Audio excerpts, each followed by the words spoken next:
5 گناہ رزق کے دروازے بند کر دیتے ہیں۔ جوانوں، آج ہمارے گناہوں نے ہماری طرف آتے ہوئے رزق کو ٹھکرا دیا۔ کس نے ٹھکرایا؟ ہمارے گناہوں نے ٹھکرایا۔ ہم وہ بد نصیب لوگ بن گئے جو خود اپنے ہاتھوں سے ہی اپنی تقدیر کے دروازے بند کر چکے ہیں۔ جب نافرمانی حد سے بڑھ جائے تو آسمان سے برکتیں نہیں لعنتیں برستی ہیں۔ جب گناہ حد سے زیادہ بڑھ جائیں تو پھر اللہ تعالیٰ کی رحمت نہیں برستی، پھر اللہ تعالیٰ کی طرف سے لعنت برستی ہے، اور زمین اپنے خزانوں کے منہ ہمیشہ کے لیے بند کر دیتی ہے۔ کچھ لوگ کہتے ہیں کہ رزق صرف دولت کا نام ہے، رزق جو ہے نا صرف مال کا نام ہے، پیسوں کا نام ہے۔ نہیں میرے بھائی، رزق صرف دولت یا روٹی کا نام نہیں، بلکہ سکون، عزت، صحت، پیار، محبت، راحت سب رزق کے ہی روپ ہیں۔ یہ جو عزت ہے نا، یہ بھی رزق کا روپ ہے۔ یہ جو پیار محبت ہے، یہ جو سکون ہے، قلبی سکون ہے، یہ سب رزق کے روپ ہیں۔ اور جب بندے کا دل سیاہ ہو جائے، جب بندے کا دل کالا ہو جائے نا، تو اللہ تعالیٰ یہ رزق چھین لیتا ہے۔ جب دل کالا ہو جائے پھر سکون بھی چھین لیا جاتا ہے، پھر روٹی چھن جاتی ہے، پھر کپڑا چھن جاتا ہے، یہاں تک کہ عزت بھی اللہ تعالیٰ چھین لیتا ہے۔ پھر اللہ تعالیٰ سکون، قرار، دولت، روٹی، کپڑا سب نعمتیں چھین لیتا ہے، کیونکہ جو خدا دینے کی طاقت رکھتا ہے وہ خدا واپس لینے کی طاقت بھی رکھتا ہے۔ لوگ سمجھتے ہیں کہ شاید ہم محنت کر رہے ہیں، دن رات ایک کر کے جد و جہد کر رہے ہیں، محنت کر رہے ہیں، لیکن حقیقت یہ ہے کہ ہمارے اعمال کا زہر اتنا پھیل چکا ہے کہ رزق ہم سے دور بھاگنے لگا ہے۔ ہم پریشان رہتے ہیں کہ صبح و شام دن رات محنت کرتے ہیں، مگر پھر بھی پوری نہیں پڑتی، پھر بھی روٹی مشکل بن گئی ہے۔ حضرت سیدنا علی المرتضیٰ شیر خدا کرم اللہ وجہ الکریم فرماتے ہیں، اے انسان، جب تیرے سجدے دکھاوے کے بن جائیں، تیری زبان فحش ہو جائے، تیری آنکھیں گناہوں میں ڈوب جائیں، تو پھر دعا کے ہاتھ بھی خالی لوٹتے ہیں۔ دعا سر سے ایک بالشت بھی اوپر نہیں جاتا، آسمان تک جانا تو رہی دور کی بات، قبولیت کا دروازہ کھٹکھٹانا تو رہی دور کی بات۔ جب اندر میں آ جاتی ہے نا، جب سجدے دکھاوے کے بن جائے نا، جب زبان فحش ہو جائے، تیری آنکھیں گناہوں میں ڈوب جائیں، تو پھر دعا کے ہاتھ بھی خالی لوٹتے ہیں، قبول نہیں ہوتے۔ میرے رسول کریم صلی اللہ علیہ وآلہ وسلم نے فرمایا جب قوم گناہوں میں ڈوب جائے، جب قوم گناہوں کی دلدل میں پھنس جائے، تو ان کا رزق بھی تنگ کر دیا جاتا ہے۔ سب سے بڑی سزا گنہگاروں کے لیے، سب سے بڑی سزا جو دنیا میں دی جاتی ہے نا، اللہ تعالیٰ ان کا رزق تنگ کر دیتا ہے۔ لیکن آپ نے دیکھا ہوگا، ایک آدمی ہے دن رات صبح شام وہ شراب پیتا ہے، شراب کے نشے میں دھت رہتا ہے، لیکن پھر بھی اس کے پاس پیسہ ہے، دولت ہے، اس کے پاس سب کچھ ہے، اچھی گاڑی، اچھا مکان۔ میں کہتا ہوں یہ کوئی اللہ تعالیٰ کی نعمت نہیں ہے۔ اسی سے جا کے پوچھو کہ رات کو اچھے طریقے سے اسے نیند آتی ہے؟ نہیں، نیند نہیں آتی۔ اس کے پاس مال تو ہے مگر سکون نہیں ہے، اس کے پاس دولت ہے مگر قرار نہیں ہے، ہر وقت دل بے چین رہتا ہے، ہر وقت دل بے قرار رہتا ہے، ہر وقت دل کی دنیا اجڑی ہوئی لگتی ہے، مال کے ہوتے ہوئے بھی راتوں کو کروٹیں بدلتی رہتی ہیں، نیند نہیں آتی، نیند کہیں چلی گئی، سکون کہیں چلا گیا۔ اس لیے تو میرے رسول کریم نے فرمایا جب قوم گناہوں میں ڈوب جائے، اللہ تعالیٰ ایک تو اس کا رزق بند کر دیتا ہے، قوم کا رزق بند کر دیتا ہے، سکون سے دور کر دیتا ہے۔ میرے بھائیوں، خدارا جوانوں، یہ وقت ہے خود کو بدلنے کا، توبہ کے آنسو بہانے کا، یہ وقت ہے خود کو بدلنے کا، توبہ کرنے کا، توبہ کر کے اللہ کا محبوب بننے کا، ورنہ یاد رکھنا رزق تو دور، شاید زندگی بھی تم سے منہ موڑ جائے۔ جب زندگی منہ موڑ گئی نا، پھر سانس لینا بھی دشوار ہو جائے گا۔ اگر آج سے تم نے توبہ نہ کی تو گھر میں بے برکتی لانے والا رزق بانٹنے والے فرشتوں کو ناراض کر دینے والا جو سب سے بڑا گناہ ہے وہ ہے ناشکری۔ ناشکری جانتے ہیں؟ اے انسان، زندگی میں کبھی فرصت ملے تو ہسپتالوں کا چکر لگانا۔ وہاں وہ لوگ ملیں گے جن کے پاس مال ہے لیکن نیند نہیں ہے، خوراک ہے مگر بھوک نہیں، دوائیں ہیں لیکن شفا نہیں، ہاتھ ہیں مگر چھونے کی طاقت نہیں، پیر ہیں مگر چلنے کی طاقت نہیں ہے۔ اور اے انسان، تجھے ہر چیز میسر ہو کر بھی اللہ سے شکایت ہے۔ ایک طرف وہ پڑے ہیں جن کے پاس کچھ نہیں پھر بھی اللہ تعالیٰ کی شکر گزاری کرتے ہیں، اللہ تعالیٰ کے دیے پر خوش ہیں، اور ایک تو ہے سب کچھ تیرے پاس ہے، ہر چیز میسر ہے، ہر چیز میسر ہو کر بھی تو اللہ سے شکوہ و شکایت کرتا ہے۔ تجھے 2 وقت کی روٹی بھی نصیب ہو، آنکھیں سلامت ہوں تیری، جسم تندرست ہو تیرا، اولاد تیرے سامنے ہو، فرما بردار ہو، مگر تو پھر بھی شکوے کرے، یہی وہ ناشکری ہے جو تیرا رزق روک دیتی ہے۔ رب کی نعمتوں کا انکار صرف زبان سے نہیں ہوتا جوانو، اللہ تعالیٰ کی نعمتوں کا انکار صرف زبان سے نہیں ہوتا۔ جب تو دوسروں کی چیزوں کو حسرت سے دیکھتا ہے، دوسروں کے مال کو حسرت سے دیکھتا ہے اور ساتھ میں حسد بھی کرتا ہے اور اپنی نعمتوں کو حقیر جانتا ہے، یہ ہے ناشکری۔ صرف زبان سے ناشکری نہیں کی جاتی، دل سے بھی کی جاتی ہے۔ اور جب ایسی نوبت آتی ہے نا، جب تو دوسروں کی چیزوں کو حسرت سے دیکھتا ہے، ساتھ میں حسد بھی کرتا ہے، پھر تو کیا، تیرے گھر کی دیواریں بھی گواہی دیتی ہیں کہ تو ناشکرا ہے۔ اس لیے تو حسد کرتا ہے کہ اللہ اسے دیا، مجھے کیوں نہ دیا۔ کیا تو جانتا ہے کہ ہر صبح تیرے دروازے پر رزق بانٹنے والا فرشتہ آتا ہے؟ ہر صبح ہر ایک انسان کے دروازے پر اور تیرے دروازے پر رزق بانٹنے والا فرشتہ آتا ہے، اور جب وہ تیرے رویے، تیری ناشکری، تیری حسد اور تیری ناشکر اداؤں کو دیکھتا ہے تو واپس پلٹ جاتا ہے اور تجھے رزق کے حلال سے محروم کر دیتا ہے۔ تجھے رزق تو دیتا ہے، اس رزق کے اندر پریشانیاں بھی ڈال دیتا ہے، اس رزق کے اندر بے سکونی بھی ڈال دیتا ہے، تکلیفیں ڈال دیتا ہے۔ میرے رسول کریم صلی اللہ علیہ وآلہ وسلم نے فرمایا، جو شخص لوگوں کا شکر ادا نہیں کرتا وہ اللہ کا بھی شکر ادا نہیں کر سکتا۔ ناشکری صرف زبان سے نہیں ہوتی بلکہ دل سے بھی ہوتی ہے، اور جب دل رب کی نعمتوں پر راضی نہ رہے تو پھر برکتیں بھی چھن جاتی ہیں۔ اللہ اکبر۔ رزق زہر بن کر زندگی کو برباد کر دیتا ہے۔ اے انسان، شکر سیکھ لے، شکر سیکھ لے، ورنہ تیری دعائیں بھی عرش تک نہیں پہنچ پائیں گی اور تیری فریادیں بھی تیرے گناہوں کے شور میں دب جائیں گی۔ اللہ تعالیٰ پھر تیری فریادیں بھی نہیں سنے گا۔ فرمایا، گھر میں غربت لانے والا، بے برکتی لانے والا، پریشانیاں لانے والا دوسرا گناہ لوگوں کے دلوں پر وار کرنا۔ جوانو، ہار جانا اسی میں تمہاری جیت ہے، مگر کبھی بھی کسی کے دل پر وار نہ کرنا۔ یہ وہ گناہ ہے جو نہ وضو سے دھلتا ہے اور نہ ہی نماز سے دھلتا ہے۔ یہ وہ گناہ ہے جو کعبے کے چکر لگانے سے بھی معاف نہیں ہوتا، کیونکہ یہ حقوق العباد کا مسئلہ ہے۔ اے انسان، تو لوگوں کے دل توڑ کر یہ سمجھ بیٹھا ہے کہ تو جیت گیا ہے، تو لوگوں کے دلوں پر وار کر کے یہ سمجھ بیٹھا ہے کہ تو جیت گیا ہے۔ ارے نہیں، جیت اسے نہیں کہتے جو دوسروں کو رلا دے، ارے جیت تو اس کی ہوتی ہے جو خود کے درد چھپا کر دوسروں کے زخم مٹا دے۔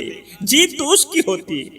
اللہ تعالیٰ قیامت کے دن ہر ایک گنہگار کو معاف کر دے گا، مگر جس نے کسی کا دل دکھایا ہوگا، کسی کی عزت والی پگڑی خاک میں ملائی ہوگی، کسی کو لوگوں کے سامنے ذلیل و خوار کیا ہوگا، جس نے کسی غریب کی بیٹی کی عزت کی دھجیاں اڑا دی ہوں گی، اس غریب کی بیٹی کو زمانے میں منہ دکھانے کے قابل نہیں رکھا ہوگا، یا جس نے اپنے ماں باپ کو دکھ دیا ہوگا، ماں باپ کا جینا حرام کیا ہوگا، ایسے شخص کے لیے معافی کا دروازہ بند رہے گا۔ قیامت کے دن ایسے شخص کے لیے معافی کا دروازہ بند رہے گا جب تک وہ شخص خود معاف نہ کرے جس کا تم نے دل دکھایا تھا، جس کی عزت والی پگڑی خاک میں ملائی تھی، جس کو تم نے کچھ بھی نہیں سمجھا تھا، آج جب تک وہ معاف نہیں کرے گا تب تک میرا اللہ بھی تمہیں معاف نہیں کرے گا۔ یہ وہ گناہ ہے جس میں نہ سجدے کام آتے ہیں، نہ آنسو کام آتے ہیں، نہ آنسو، نہ صدقے، نہ حج، نہ توبہ، کیونکہ یہ معاملہ رب کے ساتھ نہیں بندے کے ساتھ ہے۔ تو نے اگر کسی کی عزت اچھالی ہے تو یاد رکھ اس کی شرمندگی تیری بخشش کے راستے کو بند کر سکتی ہے۔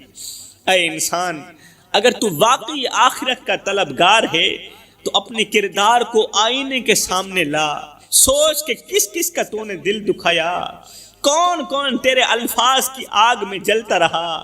جلدی جا کر اس سے معافی مانگ لے، کہیں ایسا نہ ہو کہ تیرے اعمال کا پلڑا تو بھاری ہو لیکن صرف ایک دل کی آہ تجھے جہنم میں لے جائے۔ تو فرمایا سب کچھ کرنا، کسی کا دل مت دکھانا، کیونکہ یہ حقوق العباد کا مسئلہ ہے۔ کسی کو دکھ دے کر، کسی کو درد دے کر، کسی کو غم دے کر تجھے کیا لگتا ہے کہ تو ساری زندگی ایسے ہی مسکراتا رہے گا؟ نہ بندے، نہ، بس وقت کی الٹنے کی دیر ہے، تیری باری بھی دور نہیں ہے، اس لیے کہ زندگی کے کسی نہ کسی موڑ پہ اپنا کی آخر بھگتنا ہی پڑتا ہے۔ تو فرمایا گھر میں غربت لانے والا، بے برکتی لانے والا تیسرا گناہ جو انسان کی دنیا بھی برباد کر دیتا ہے اور آخرت بھی، وہ ہے مال کے ہوتے ہوئے بھی اللہ کی راہ میں خرچ نہ کرنا۔ یہ ایک ایسا گناہ ہے جو انسان کی دنیا بھی برباد کر دیتا ہے اور آخرت بھی برباد کر دیتا ہے۔ یہ کون سا گناہ ہے؟ یہ ہے مال کے ہوتے ہوئے بھی اللہ کی راہ میں خرچ نہ کرنا۔ اے انسان، تو وہی ہے نا جو روز نئے کپڑے پہنتا ہے، تو وہی ہے نا جو روزانہ نئے عمدہ کھانے کھاتا ہے، مہنگی چیزوں پر لاکھوں لٹا دیتا ہے، لیکن جب بات آتی ہے کسی غریب کو کھانا کھلانے کی، یتیم کے سر پر ہاتھ رکھنے کی، جب بات آتی ہے اللہ کے دین کے لیے کچھ دینے کی، تو تیرا ہاتھ کانپنے لگتا ہے۔ کیا تو بھول گیا ہے کہ یہ مال تیرا نہیں ہے، یہ تو آزمائش ہے؟ مال کسی کا نہیں، یہ تو آزمائش ہے۔ حضرت سیدنا غوث اعظم نے فرمایا تھا، اے ماڑی بنانے والے، اے محل بنانے والے، ماڑی بنا رہا ہے تو، محل بنا رہا ہے تو، بسیں گے کوئی اور، حساب تجھے دینا پڑے گا۔ تیرا مال کھائیں گے کوئی اور، حساب تجھے دینا پڑے گا۔ ارے یہ مال کہاں ہے؟ یہ مال اللہ نے تجھے دیا تاکہ تو آزمایا جا سکے کہ کہاں خرچ کرتا ہے اور کہاں نہیں کرتا، اور تو آزمائش میں ہی فیل ہو گیا۔ یاد رکھ، میرے رسول کریم صلی اللہ علیہ وسلم نے فرمایا صدقہ مال کو کم نہیں کرتا۔ جو صدقہ ہوتا ہے نا، مال کو کم نہیں کرتا بلکہ اور زیادہ بڑھاتا ہے، لیکن تو سمجھتا ہے کہ دینے سے مال گھٹ جائے گا، دینے سے مال کم پڑ جائے گا۔ ارے تو کیا جانے، جو راہ خدا میں مال دیا جاتا ہے نا، وہ تو در اصل تیرے حق میں محفوظ کر لیا جاتا ہے، اور جو تو روک لیتا ہے وہ تیرے لیے زوال کا سبب بن جاتا ہے۔ اور جو مال خدا کے نام پر دیتا ہے، قیامت کے دن وہ تجھے عطا کیا جائے گا اور تیری بخشش کا ذریعہ بنے گا۔ قیامت کے دن مال بھی گواہی دے گا کہ مجھے کہاں خرچ کیا تھا، مال گواہی دے گا کہ کہاں خرچ ہوا، اور اگر وہ تجھے جنت کے بجائے جہنم کے قریب لے جائے تو پھر افسوس کہ کوئی فائدہ نہیں ہوگا، وہ مال تیرے لیے وبال بن جائے گا۔ اس لیے اے انسان، ابھی وقت ہے کہ اپنی جیب سے سب سے پہلے اللہ کا حصہ نکال، اللہ کے بندوں کا حصہ نکال، کیونکہ اگر تو نے رب کے بندوں کے لیے کچھ نہ نکالا، غریب کے لیے کچھ نہ نکالا، تو کل رب تیرے لیے بھی کچھ نہیں نکالے گا۔ تو فرمایا گھر میں غربت لانے والا جو چوتھا گناہ سب سے بڑا، سب سے خطرناک اور سب سے زیادہ ذلت کے گڑھے میں گرا دینے والا جو گناہ ہے، وہ ہے ناموس رسالت کی حفاظت نہ کرنا، کریم نبی کی ختم نبوت پر پہرا نہ دینا، ناموس رسالت کا محافظ نہ بننا۔ یہ وہ گناہ ہے جس سے اللہ تعالیٰ سخت ناراض ہوتا ہے۔ وہ صرف ناراض نہیں بلکہ ہمیشہ کے لیے خفا بھی ہو جاتا ہے۔